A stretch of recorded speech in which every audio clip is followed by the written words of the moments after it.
Corona को लेकर प्रधानमंत्री नरेंद्र मोदी ने 9 राज्य और 1 केंद्र शासित प्रदेश के मुख्यमंत्रियों और 54 जिलाधिकारियों के साथ बैठक की। बैठक में इन राज्यों के मुख्यमंत्री और जिलाधिकारी वीडियो कॉन्फ्रेंसिंग के जरिए शामिल हुए। बैठक में प्रधानमंत्री मोदी ने कोरोना रोकथाम और वैक्सीन को लेकर चर्चा की, साथ ही भविष्य की चुनौतियों को लेकर तैयार रहने के लिए कहा।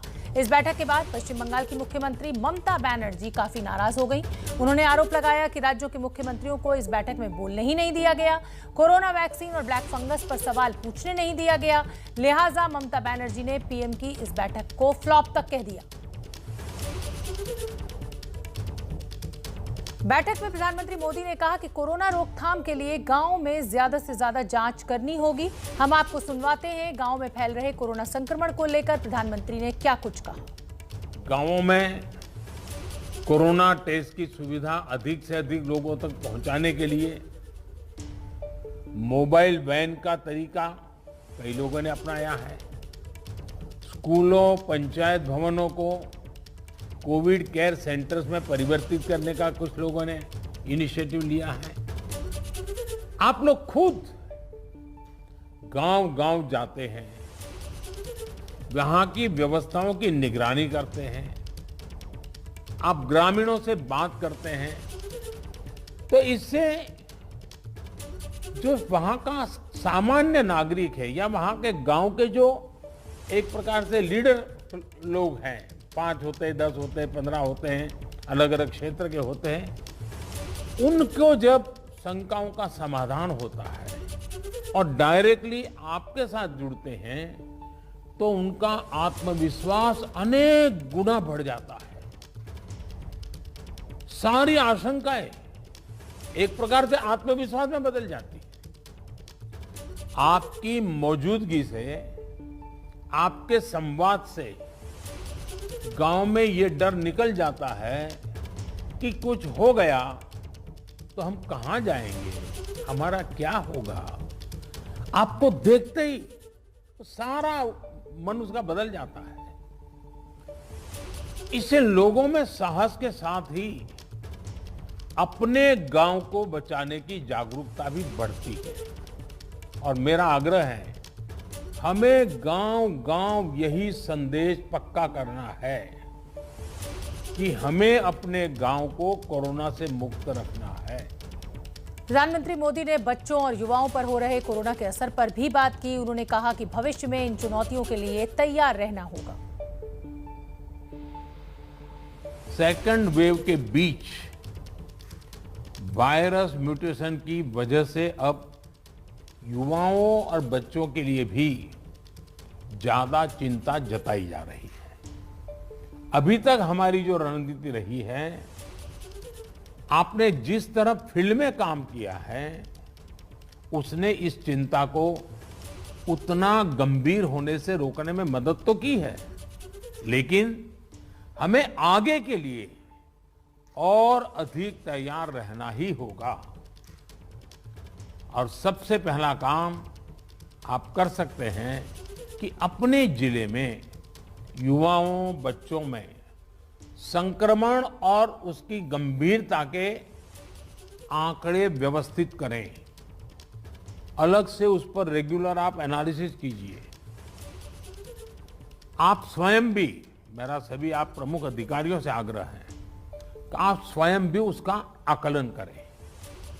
इससे आगे के लिए तैयारी करने में मदद मिलेगी। प्रधानमंत्री ने इस बैठक में कोरोना के इस बदलते हुए रूप को खतरनाक बताया। उन्होंने कहा कि हमें कोरोना से लड़ने के तरीकों में बदलाव करना होगा।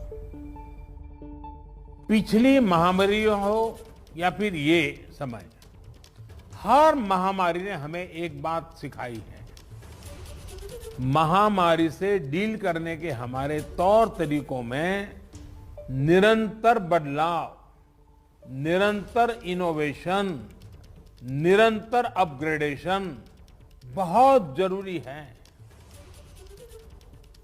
ये वायरस म्यूटेशन में स्वरूप बदलने में माहिर है। एक प्रकार से बहुरूपिया भी है और ये वायरस धूर्त भी है। तो हमारे तरीके और स्ट्रेटेजीज भी डायनेमिक होने चाहिए। साइंटिफिक लेवल पर हमारे वैज्ञानिक वायरस के बदलते स्वरूपों से निपटने के लिए दिन रात काम कर ही रहे हैं। वैक्सीन बनाने से लेकर एसओपीज और नई ड्रग्स बनाने तक लगातार काम हो रहा है। जब हमारी एडमिनिस्ट्रेटिव अप्रोच भी इतनी ही इनोवेटिव और डायनेमिक रहती है तो हमें असाधारण परिणाम मिलते हैं। आपके जिले की चुनौतियां यूनिक होगी, इसलिए आपके समाधान भी उतने ही यूनिक होने चाहिए। तो प्रधानमंत्री नरेंद्र मोदी को आपने सुना क्या कुछ कहा उन्होंने बैठक में, लेकिन प्रधानमंत्री, मुख्यमंत्री और जिलाधिकारियों की इसी बैठक को लेकर पश्चिम बंगाल की मुख्यमंत्री ममता बनर्जी ने सवाल उठाए हैं। ममता बनर्जी ने आरोप लगाया कि बैठक में मुख्यमंत्रियों को बोलने नहीं दिया गया। केंद्र सरकार के सूत्रों ने ममता बनर्जी के आरोपों का जवाब दिया है। केंद्र सरकार के सूत्रों ने कहा है कि इस बैठक में नॉर्थ 24 परगना के डीएम को बोलना था, लेकिन ममता बनर्जी ने ऐसा नहीं होने दिया क्योंकि वो ड्रामा करना चाहती थी। सूत्रों का यह भी कहना है कि इसी बैठक में छत्तीसगढ़, महाराष्ट्र, राजस्थान, केरल और आंध्र प्रदेश से जिलाधिकारियों ने अपनी बात रखी। विकास भदौरिया ज्यादा जानकारी लिए हुए जुड़ रहे हैं हमसे। विकास भदौरिया, ममता बनर्जी और प्रधानमंत्री नरेंद्र मोदी ने जिस तरीके से ममता बनर्जी ने मोदी जी की इस बैठक के ऊपर सवाल उठाए हैं, कहीं ना कहीं ऐसा लग रहा है कि जो वो चुनावी लड़ाई थी उससे ममता बनर्जी अभी बाहर नहीं निकल पाई हैं। ये देखिए, आज का जो कार्यक्रम था जिसमें प्रधानमंत्री और डीएम के बीच बैठक होनी थी, उस कार्यक्रम का प्रोटोकॉल फिक्स है कि इसमें प्रधानमंत्री सीधे जमीन पर काम करने वाले जिलाधिकारियों से यानी कि डिस्ट्रिक्ट कलेक्टर से बात करेंगी। इस कार्यक्रम में, इस बैठक में इन्हीं दोनों के बीच बातचीत होनी थी, लेकिन जब ये तय हो गया कि बंगाल से उत्तर 24 परगना के डीएम प्रधानमंत्री से संवाद करेंगे, तो ममता बनर्जी ने जानकारी सामने आने के बाद उनका बोलने का कार्यक्रम रद्द करा दिया और इंसिस्ट किया कि वे खुद बोलेंगी, जबकि वे इससे पहले आयोजित होने वाले मुख्यमंत्रियों की बैठक में खुद गैर हाजिर रहीं, लगातार 2 बैठकों में नहीं आई। प्रधानमंत्री कार्यालय के सूत्रों का ये कहना है कि सरकार को उनकी मंशा समझ में आ गई कि वे इस बैठक में बोलकर कोई ड्रामा क्रिएट करना चाहती हैं और इसी वजह से उन्होंने कलेक्टर्स के बोलने का कार्यक्रम को रद्द करवा के खुद के बोलने की जानकारी प्रधानमंत्री कार्यालय को भेजी है। हालांकि आज की जो बैठक थी उसमें उनको नहीं इसलिए बोलने दिया गया क्योंकि ये बैठक प्रधानमंत्री और सीधे डिस्ट्रिक्ट कलेक्टर्स की बैठक की संवाद की है।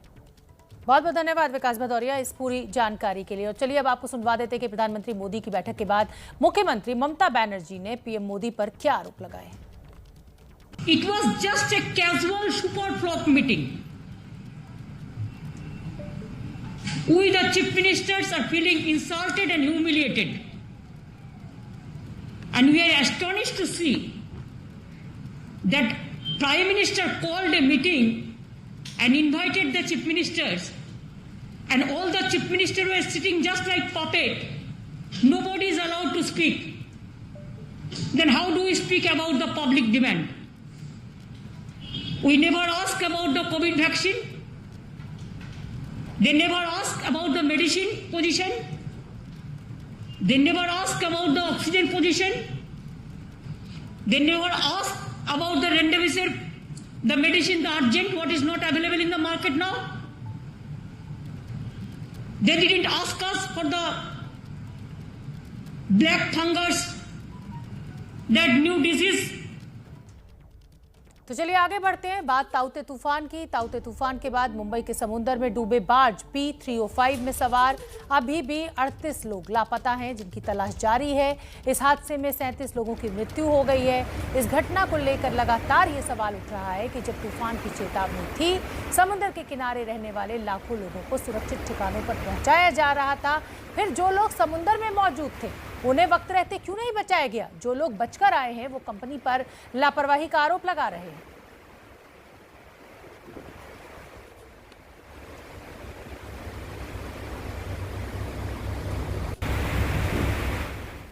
और उधर जहाज हादसे को लेकर कांग्रेस ने केंद्र सरकार पर निशाना साधा है। महाराष्ट्र कांग्रेस के प्रवक्ता सचिन सावंत ने 37 लोगों की समुद्र में मौत को लेकर पेट्रोलियम मंत्री धर्मेंद्र प्रधान का इस्तीफा मांगा है। सचिन सावंत के मुताबिक तूफान की चेतावनी पहले से होने के बावजूद 37 लोगों को मरने के लिए छोड़ दिया गया। ऐसे में धर्मेंद्र प्रधान को नैतिक जिम्मेदारी लेते हुए इस्तीफा दे देना चाहिए। तो महाराष्ट्र कांग्रेस के प्रवक्ता सचिन सावंत का निशाना धर्मेंद्र प्रधान को इस्तीफा दे देना चाहिए, नैतिक जिम्मेदारी लेते हुए यही मांग। मुंबई में जहाज डूबने पर कांग्रेस का केंद्र सरकार पर निशाना।